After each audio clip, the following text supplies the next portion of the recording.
अमीर बहुओं का गरीब ससुराल में पहला तीज। ओहो गॉड रोहन, ये किस कबाड़ खाने में लेकर आ गए हो तुम हमें। यहाँ तो पंखे से ठंडी हवा कम और धूल ज्यादा उड़ रही है। मुझसे नहीं रहा जाएगा यहाँ एक मिनट भी। तान्या प्लीज समझने की कोशिश करो ना। अरे शहर में बिजनेस डूब चुका है, पापा पर कर्ज है, थोड़े दिनों की बात है, सब ठीक हो जाएगा। तान्या गुस्सा मत करो, परिस्थितियां जैसी भी हो, अब यह हमारा ससुराल है, हमें थोड़ा एडजस्ट कर कर तो रहना ही पड़ेगा। पर दीदी, यहाँ तो नेटवर्क भी नहीं आ रहा है, मेरा ऑनलाइन फूड ऑर्डर कैसे होगा, मुझे तो अभी से ही डर लग रहा है। शहर में बिजनेस में बड़ा घाटा होने के बाद तीनों बेटे अमित, रोहन और वरुण अपनी बेहद अमीर और मॉडर्न पत्नियां सुमन, तान्या और रिया को लेकर गांव में अपने पुराने और साधारण घर में पहुंचते हैं, जहां उनकी मां सुमित्रा।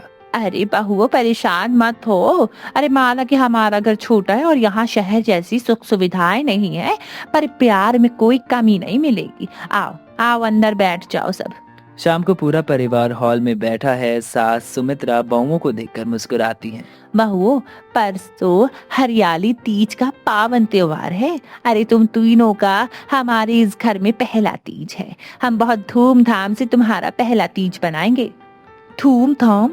हेलो चाची जी, मेरी मम्मी तो शहर में तीज पर मुझे डायमंड सेट और बुटीक की हरी साड़ियाँ देती थी। यहाँ तो आपके घर में एसी तक नहीं चल रहा है। आप क्या धूमधाम मनाओगी? हाँ। तान्या, मम्मी जी प्यार से कह रही है, तुम्हें ऐसा नहीं बोलना चाहिए। मम्मी जी, पर तीज में करना क्या होता है? कोई पार्टी होती है क्या? मजा आएगी। अरे बेटा, अरे गांव की तीज बहुत खास होती है। आंगन में झूला पड़ेगा, सब सुहागने गाएंगी, नाचेंगी और पतियों की लंबी उम्र के लिए कामना करेंगी और व्रत भी रखेंगी।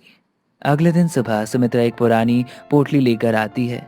उसमें सूती साड़ियां थी और साथ में कांच की हरी चूड़ियां और घर की बनी हुई गुजिया भी रखी हुई थी। तभी सुमित्रा बोलती है, मेरी बहुओं, यह मेरी बरसों पुरानी चांदी की पायल बेचकर मैं तुम तीनों के लिए सिंगार लाई हूँ। यह हरी साड़ियाँ और चूड़ियाँ पहनकर तुम बहुत सुंदर लगोगी। O M G, what is this? ये सस्ती सूती साड़ियाँ और प्लास्टिक कांच की चूड़ियाँ, ओ माय गॉड। ऐसी चूड़ियाँ तो हमारे शहर में काम करने वाली बाई भी नहीं पहनती। और ये चूड़ियाँ अगर मेरे हाथ में चुभ गई तो उफ़ो, मुझे तो बहुत डर लग रहा है। माँ जी, ये आपका आशीर्वाद है हमारे लिए। इस प्यार से बढ़कर कोई महंगा तोहफा नहीं हो सकता है। ससुर हरिलाल उदास होकर कोने में जाकर बैठ जाता है। सुमित्रा बहुओं के पास जाती है। बहुओं, अरे बहुओं, तुम तीनों अमीर घर से आई हो, तुम्हारे ससुर जी पर बहुत कर्ज चढ़ गया है। अगर तुम अपने मायके से मिला कुछ स्त्री धन मदद के तौर पर दे दो तो हमारे घर की इज्जत बच जाएगी। क्या हम अपने मायके के गहने दे? बिल्कुल नहीं। कर्ज आपके बेटे और ससुर के ऊपर है, ठीक है? तो वो खुद चुकाएंगे। हम अपना स्त्रीधन क्यों दें? 1 रुपया भी नहीं देंगे हम उससे। हाँ मम्मी जी, मेरे पापा ने वो गहने मेरे लिए दिए हैं, मैं नहीं दे सकती। कोई बात नहीं बेटा, बहुओं का हक है उनके गहनों पर, मैं जबरदस्ती नहीं कहूंगी। सुबह सुबह घर में बरामदे में सुमित्रा अपनी बहुओं के साथ बैठी तीज की तैयारियों के बारे में सोच रही थी। तभी बाहर से पड़ोस की विमला चाची और विष्मा भाभी हाथों में पीतल की थाली, लाल आलता, सिलबट्टे पर पिसी हुई हरी मेहंदी और कुछ ताजे फूल लेकर उत्साह से आती हैं। अरे सुमित्रा, कहाँ रह गई तू? अरे देख तो सही, हम तीज की पूरी तैयारी का सामान लेकर आए हैं। आज तो तेरी तीनों शहर की बहुओं का पहला तीज है। पूरे गांव की निगाहें तेरे घर पर टिकी है। हाँ फिर सही कहा बिन्ना भाभी ने। अरे शहर से आई बहुएं पहली बार, अरे भाई गांव की रीत से तीज मनाएंगी तो रंग तो जमना ही चाहिए ना। ओह गॉड रोहन, ये सुबह सुबह कौन लोग आ गए हैं यार? घर में इतना शोर मचाया हुआ है इन लोगों ने। हाँ, अरे गांव में लोगों को जरा भी प्राइवेसी या शांति से रहने का सलीका नहीं होता क्या? तान्या, अरे थोड़ा धीरे बोलो ना। वो पड़ोस की विमला चाची और पुष्पा भाभी हैं। अरे बहुत अच्छी महिलाएं हैं। अरे मम्मी जी का हाथ बटाती हैं। दीदी, यह चाची जी के हाथ में जो कटोरी है, ये लाल लाल तरल जैसा रखा है, ये क्या है? कोई केमिकल रंग तो नहीं है ना? अरे नहीं नहीं छोटी बहू, ये कोई केमिकल नहीं, अरे महावर है जिसे हम सब आलता कहते हैं। नीम के पत्ते और आलता के रंग को घोलकर जब तीज पर बहुए के पैरों में किनारों में लगाया जाता है तो ये पांव लक्ष्मी के पांव जैसे चमक उठते हैं। आलता लाल पेंट जैसा लग रहा है। ओ माय गॉड, ये तो मेरी मम्मी जी तीज पर इटालियन स्पा से प्रॉपर पेडिक्योर करवाती थी। आप लोग ये सस्ता लाल रंग मेरे पैरों पर लगाने की कोशिश भी मत कीजिएगा, मेरी स्किन खराब हो जाएगी। I am too touchy. चाची जी, आप तान्या की बातों का बिल्कुल भी बुरा मत मानिएगा, ये सब चीजें इसके लिए एकदम नई है, इसलिए थोड़ा हिचकती है। आइए आप बैठिए ना। विमला और पुष्पा बरामदे में बैठ जाती हैं। पुष्पा ताजी तोड़ी हुई हिना की हरी पत्तियों को सिलबट्टे पर महीन पीस कर उसमें थोड़ा सा नींबू का रस और चीनी मिलाती है। फिर उसे गाढ़े पेस्ट को पॉलिथीन के छोटे से कोन में भरकर सुंदर मेहंदी तैयार करती है। आओ सुमन बहू, यहाँ बैठो। सबसे पहले तुम्हारे हाथों पर मेहंदी की बेल रचाते हैं। देखो, सिलबट्टे पर पिसी मेहंदी की खुशबू ही अलग होती है।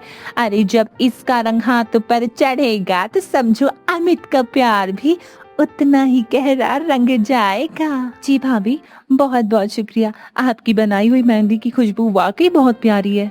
सुमन शांति से अपने हाथ आगे बढ़ा देती है। पुष्पा उसके हाथों पर फूल और पत्तियों वाली बारीक देसी मेहंदी की डिजाइन बनाने लगी। तभी विमला चाची तान्या की तरफ देखती हैं और मेहंदी की कटोरी आगे बढ़ाती हैं। ओह गॉड, बिल्कुल दूर रखिए इसे मुझसे। इस मेहंदी में अजीब सी तेज गंध आ रही है। अरे बाहू, अरे ये तो हमारे अपने बाग की तोड़ी हुई असली हिना है। अरे हिना की पत्तियां हैं, बाजार में केमिकल मिलता होगा। अरे वो बाजार के केमिकल के कोन्स 1000 गुना बेहतर है, उससे ठंडी भी होती है, लगा ले। ओ गॉड, मुझे नहीं लगवानी है पुरानी जमाने की मेहंदी। मेरे हाथों की स्किन बहुत सेंसिटिव है। अगर मुझे कोई एलर्जी हो गई तो शहर के डॉक्टर की फीस देने के पैसे भी नहीं आप लोगों के पास। तान्या, ये तुम क्या बदतमीजी कर रही हो? चाची जी कितने प्यार से तुम्हारे लिए सुबह से मेहनत कर रही हैं। रोहन भैया, तान्या दीदी सही कह रही है। और अगर पैरों में यह लाल आलता अगर लगाया तो मेरी वाइट स्किन एकदम खराब हो जाएगी, उसमें दाग लग जाएंगे। मुझे भी ये सब नहीं लगवाना। अरे कोई बात नहीं विमला, बहुओं को गांव की इन चीजों की आदत नहीं है ना। अरे तुम सुमन के हाथों में ही खूबसूरत डिजाइन बना दो, वही हमारे लिए बहुत है। रोहन, वरुण, अरे सुनो तो, दोपहर हो गई है, चलो बाहर नीम के पेड़ के पास चलते हैं। पापा जी ने झूला बनाने के लिए रस्सी और लकड़ी की पटरी भी निकाल दी है, चलो चलते हैं। हाँ भैया, मैं तो पास के बाग से ताज़े गेंदे के फूल भी तोड़ लाया हूँ। बाजार का महंगा झूला भले ना हो, पर हम इस रस्सी को चारों तरफ से गेंदों के फूल से अच्छी तरह से लपेट देंगे। ऐसा देसी झूला सजाएंगे कि सब देखते रह जाएंगे। अरे वाह रोहन भाई, अरे फूलों से लिपटी ये रस्सी तो मुझे बहुत ही खूबसूरत लगेगी। लाइए पापा जी, पटरी यहाँ रखिए, मैं रस्सी को डालकर कस कर बांध देता हूँ। अरे बेटो, अरे जरा कसकर रस्सी बांधना। भले ही हमारे पास बाजार से महंगा झूला लाने के पैसे नहीं है, पर इस नीम की डाल और इन ताज़े फूलों से बना झूला हमारी बहुओं के लिए सबसे खास होना चाहिए। हाँ पापा, देखिए गेंदे के फूलों से लपटी हुई ये रस्सी कितनी सुंदर लग रही है। तभी तान्या और रिया कमरे से बाहर निकलती हैं और फूलों से सजी हुई इस देसी झूले को देखकर हंसने लगती। सीरियसली रोहन, तुम लोग इस लकड़ी की पटरी और गद्दे के फूल को सजाकर झूला कह रहे हो? ओ गॉड, इसमें कोई बेल्ट है, कोई कुशन है? OMG। तान्या, ये हमारी मेहनत है और गांव की खास कला है, जरा देखो तो सही। अरे ये प्रकृति फूलों से कितनी ज्यादा सुंदर लग रही है। फूलों से ढकी हुई ये रस्सी अगर बीच से टूट गई और नीचे गिरी तो मेरी बैकबोन फ्रैक्चर हो जाएगी। मेरी मम्मी तीज पर हमारे पर्सनल गार्डन में बुटीक का फूलों वाला कस्टमाइज झूला लगवाती थी। इस कपाड़ झूले पर तो मैं कभी ना बैठूं। हाँ वरुण जी, मुझे तो इस लकड़ी के तख्ते को देखकर ही डर लग रहा है। अगर हवा में झूला जरा भी तेज हो गया तो मैं सीधी नीचे गिर जाऊंगी। अरे बहुओं, यह सिर्फ लकड़ी और रस्सी नहीं है, हमारे परिवार की परंपरा और प्यार का झूला है। इसी झूले पर बैठकर हम लोग पीढ़ियों से तीज बनाते आए हैं। शाम ढलने लगती है। सुमन पूरी तरह से तीज की परंपरा श्रृंगार से सज चुकी थी। उसके हाथों में रची मेहंदी का गहरा लाल रंग चमक रहा था और पैरों में किनारों पर लगा आलता उसकी सादगी से निखार रहा था। विमला और चाची ढोलक की ताल छेड़ती हैं और गांव की महिलाएं मिलकर यह रिश्ता क्या कहलाता का प्रसिद्ध तीज गाने लगती हैं। अरे चलो बहुओं, एक काम करते हैं सुमित्रा, बहुओं का पहला तीज है, अब तो तीज के पावन गीत भी तान छेड़ने लग चाहिए। हाँ हाँ, आज तो वही प्यारा गाना याद आ रहा है, हर सुहागिन के मन को पिया के प्यार से भर देता है। ढोलक और मंजरी की मीठी धुन बजने लगती है और सभी औरतें मिलकर गाना गाने लगती हैं। हाँ प्यार मिल जाए, गौरी शंकर जी के जैसे जोड़ी बन जाए, ऐसी जोड़ी बन जाए, टूटे से ना टूटे, छोड़े से ना टूटे, ऐसे बंध जाए, ऐसे बंध जाए। सुमन, गाना तो पूरा हो गया। अब आओ इस फूल के सजे हुए झूले पर बैठ जाओ, मैं तुम्हें झूला झुलाता हूँ। जी। ओ गॉड, ये ढोलक और पुराने लोकगीत, कितनी बैकवर्ड लोग हैं आप लोग। लेकिन सुमन दीदी के चेहरे पर इतनी सादगी में भी यह खुशी कहाँ से आ रही है? यह बात मेरी समझ में बाहर है। हे तीज माता, आज तैयारियों का दिन तो बीत गया, कल मेरी इन बहुओं का निर्जला व्रत है। बस आपकी कृपया बनाए रखिएगा और इस गरीब परिवार पर कोई नया संकट मत आने देना। हे भगवान, सुबह होने वाली है, लगता है बहुओं को उठाना पड़ेगा। अरे उठो, अरे ओ बहुओं उठ जाओ, अरे सूरज उगने वाला है, थोड़ी देर बाकी है, सरगी खाने का समय हो गया है। ओफो, इतनी सुबह सुबह कौन उठाता है? क्या हुआ दीदी, इतनी भोर में अंधेरे में ये बाहर क्यों बुला रही हो मम्मी जी, क्या हो गया? ओ गॉड, सुबह के 4 बज रहे हैं।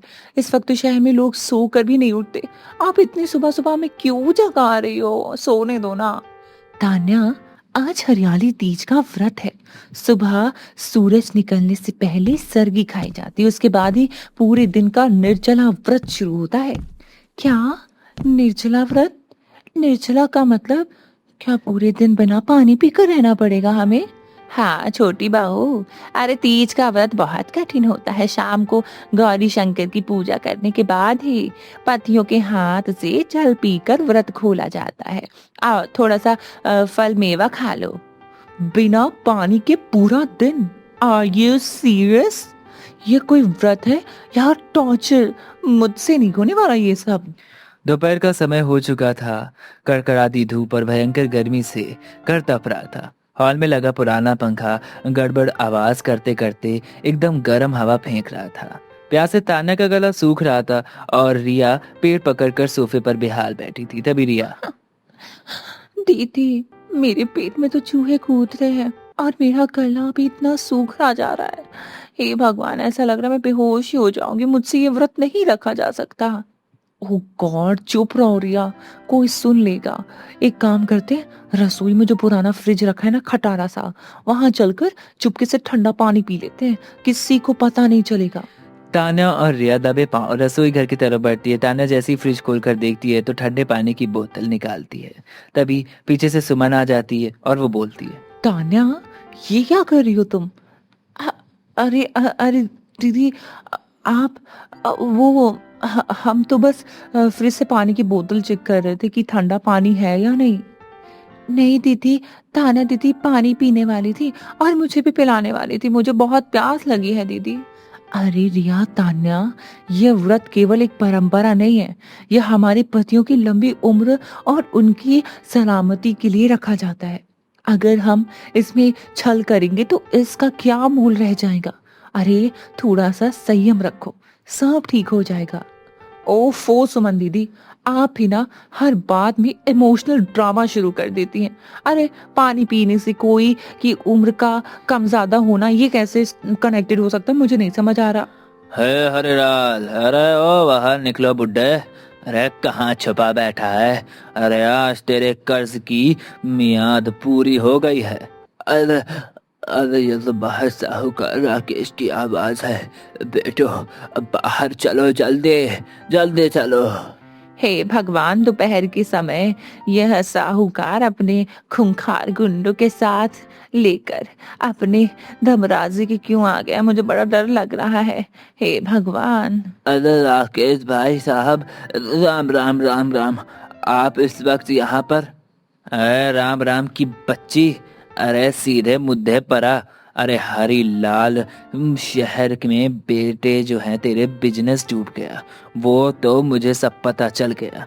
अब बता, मेरे 50 लाख रुपयों का ब्याज और मूलधन कब चुका रहा है? अरे राकेश भाई साहब राम राम। आप ऐसे अचानक? साहूकार जी, कृपया हमें थोड़े दिन का समय दे दीजिए। हम शहर में कुछ काम ढूंढ रहे हैं, जैसे ही पैसे आएंगे आपका एक एक रुपया लौटा देंगे। अरे समय? अब तुझे समय नहीं, सीधे जेल का रास्ता मिलेगा। ए सुन हरीलाल, अगर आज शाम 6 बजे तक मुझे मेरे पैसे नहीं मिले तो इन तीनों बेटे को उठवा कर पुलिस के हवाले कर दूंगा और तेरी ये जमीन जायदाद नीलाम करवा दूंगा। साहूकार धमकी देकर अपने गुंडों के साथ चला जाता है। उसके जाने के बाद घर में सन्नाटा छा जाता है। ससुर हरीलाल जमीन पर बैठ जाते हैं और अपना सिर पकड़ लेते। सुमित्रा रोने लगती है। तभी हरीलाल हे भगवान, ये क्या हो गया? अब मैं अपने बेटों को कैसे बचाऊंगा? 50 लाख कहाँ से लाऊंगा शाम तक? जी, आप हिम्मत मत हारिए, ईश्वर कोई ना कोई रास्ता जरूर दिखाएगा। सब हमारी वजह से हुआ पापा। अगर शहर में जरा बिजनेस ना डूबता तो शायद आज हम लोगों का ये दिन ना आना। मैंने तुमसे पहले ही कहा था कि रोहन, कि अपने पापा का इस घटिया गांव जो है ना, इसमें मत आओ। अब देखो, वो गुंडे तुम्हें जेल भिजवाने की धमकी देकर गए। मुझे तो डर लग रहा है कि यहाँ हमारी जान भी सुरक्षित नहीं है। अरुण, मुझे बहुत डर लग रहा है। अगर वो गुंडे तुम्हें लेकर चले गए तो मेरा क्या होगा? तान्या, रिया, रोने से कुछ नहीं होगा। हमें हिम्मत रखनी होगी। मम्मी जी, पापा जी, आप चिंता मत करिए। ईश्वर हमारे पतियों की रक्षा जरूर करेंगे। आज तीज का दिन है, हमारी पूजा व्यर्थ नहीं जाएगी। शाम के 4 बज चुके थे। घर में छाई उदासी, कड़कड़ाती गर्मी और बिना पानी के पूरा दिन। निर्जला व्रत की वजह से तीनों बहुओं की हालत खराब हो रही थी। छोटी बहू रिया का चेहरा पूरी तरह से पीला पड़ चुका था। रिया, ओ माय गॉड रिया, क्या हो गया तुम्हें? रोहन देखो ना, रिया बेहोश हो गई है। मैंने कहा था कि ये नॉर्मल व्रत जानलेवा है। कितना दिमाग खराब हो रहा है, पानी भी नहीं पिया इसने। ये निर्जला व्रत है। सास सुमित्रा जैसी ही अपनी छोटी बहू को जमीन पर गिरता देखती है, वह बदहवास होकर भागती हुई आती है। वह बिना अपनी ढलती उम्र की परवाह किए जमीन पर बैठ जाती है। सुमित्रा अपने पुराने सूती आंचल से रिया का मुंह जोर से बार बार अच्छे से हवा करती और कटोरे से ठंडा पानी लेकर सूती कपड़े से उसके हथेलियों और सर पर पट्टियां रखने लगती है। हे छठी मैया, मेरी भोली भाली छोटी बहू को बचा लो। मेरी गरीबी और लाचारी की वजह से मेरी इन मासूम बहुओं को यह सब सहना पड़ रहा है। भगवान इनकी जगह मेरी जान ले ले, पर मेरी बहुओं को कुछ मत होने देना। सुमित्रा रो रो कर रिया की हथेलियां मलती है और उसके चेहरे पर पानी की कुछ बूंदें छिड़कती है। थोड़ी देर बाद रिया धीरे धीरे अपनी आंखें खोलने लगती है। मम्मी, मम्मी जी, आप रो रही हैं? क्यों रो रही है? अरे मेरी बच्ची, तू ठीक है ना? तुझे तुझे होश आ गया? रुक, मैं तेरे लिए थोड़ा सा पानी लाती हूँ। तू व्रत तोड़ दे बेटा, तेरी सेहत से बढ़कर कुछ नहीं है। तान्या दूर खड़ी होकर सास का यह बेपनाह प्यार और तड़प देख रही थी। सुमन भी सास के पास बैठ जाती है। सुमित्रा हाथ जोड़कर पूजा के दिए के पास बैठती है। मम्मी जी, आप रोइए मत। देखिए रिया बिल्कुल ठीक है। बेटी, सुहागनों के लिए तीज का व्रत केवल एक रस्म नहीं होती। सास ससुर और पति ही औरतों का असली संसार होते हैं। बिना पतियों की सलामती के और बिना परिवार के प्यार के महंगे से महंगा श्रृंगार और धन दौलत भी बेकार होते हैं। जब परिवार पर विपदा आती है तो एक सुहागन की ढाल उसका प्यार और उसका विश्वास बनता है।